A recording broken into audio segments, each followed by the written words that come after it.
ఏ బాటైనా పర్వాలేదంట, సమయంతో సాగటమే మన సింపుల్ సిద్ధాంతం.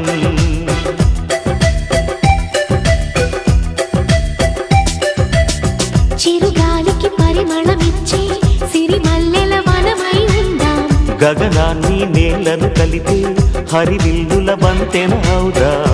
ఆనందం అంటే అర్థం మనమందా, ప్రతి పూట పాటై సాగే హుషారు సరిగమలో.